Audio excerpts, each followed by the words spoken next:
Once you open up a game, you will see the game screen here. At the top is the game date and teams, settings icon, and an edit icon.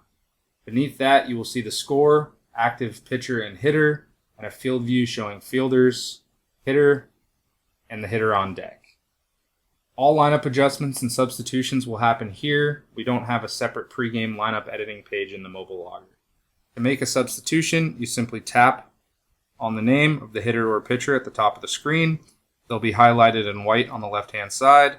On the right, you select who you want them to be substituted with from the roster, and then at the bottom you would hit apply here.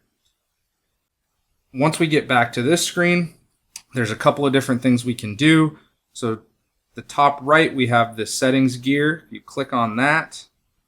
It's going to give you the ability to change the pitch location perspective from catcher to pitcher, depending on where you are logging from, as well as the velocity numbers for miles per hour to kph.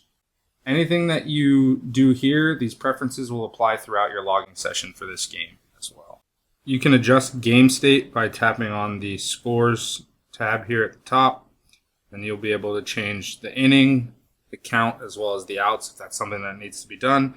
And then like anything else, you just hit apply and that will update for you.